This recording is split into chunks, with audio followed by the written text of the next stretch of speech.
So today I'm going to talk about two people.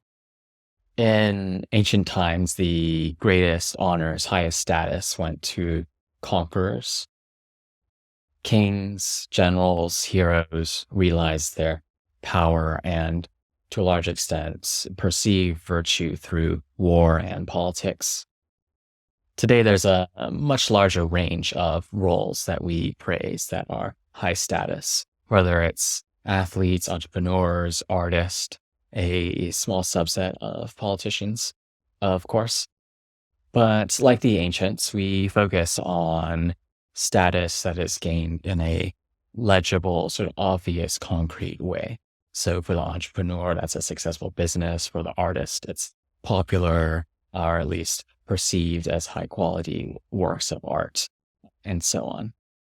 And of course, most of us are not as competent or effective as ancient generals like Alexander the Great or entrepreneurs like Thomas Edison.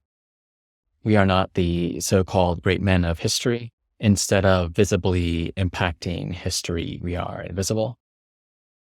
So that suggests that most of us have a rather low status, which in some sense is true. But there are some complications here. The ancient philosophers, like the Stoics, did not praise the powerful automatically. They were not so deferential. For conquerors may be just as afflicted with vice as the rest of us. Effectiveness is always relative to a goal.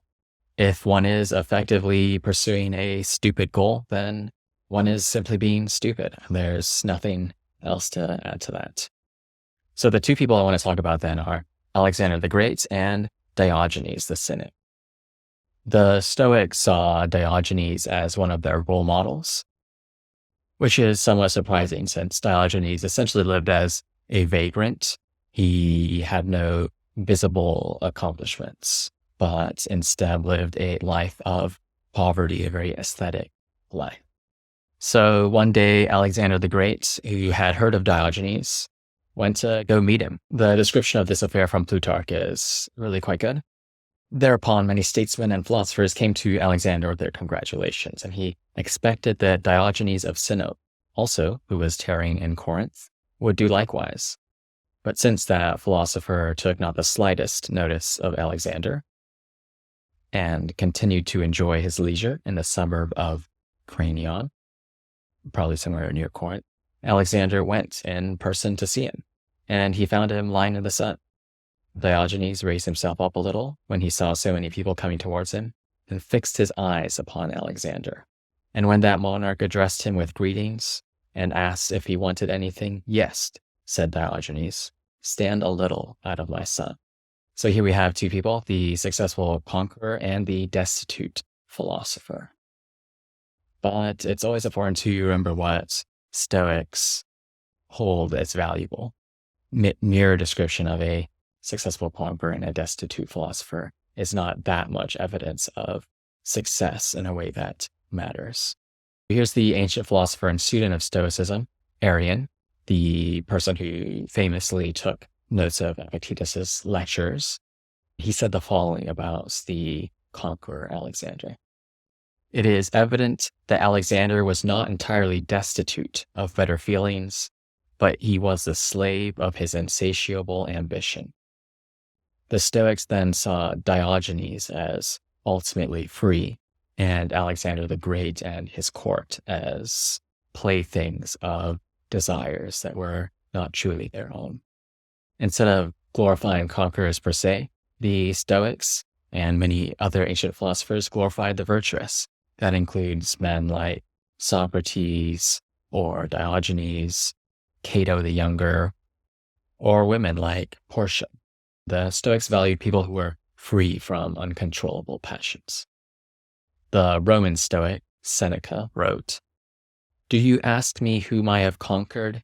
Neither the Persians, nor the far-off Medes, nor any warlike race that lies beyond the Dahé. Not these, but greed, ambition, and the fear of death, that has conquered the conquerors of the world. He who has learned to meet death has unlearned how to be a slave." This then is what the ancient philosophers saw as deserving of honor and praise. The sense of freedom that comes with being virtuous and independent. These days, the word virtue is not exactly a word that is in fashion, though it's trending up, I would like to think. But we should simply think of it as a matter of character. Don't think of the virtuous life simply as a matter of following rules. Think of it as a life where one develops the skill to be an excellent person. When we are virtuous, we are, in a sense, who we were meant to be. When we are the opposite, vicious, we express poor character and make mistakes. Good character isn't simply a matter of knowledge or obeying ethical imperatives. It's a matter of practical skill and discerning judgment. The climber develops their ability until they are an excellent climber. They move from skill building to a transformed identity. They become an excellent climber. Likewise, we ought to become virtuous people. Who exactly that is a deep matter of philosophical reflection and practical life. But it's always important to pause and ask whether one is on the road to becoming more like Alexander or Diogenes. It's better to rule oneself than rule others. And you want to be someone who is capable of ruling oneself. Life is too short for anything else.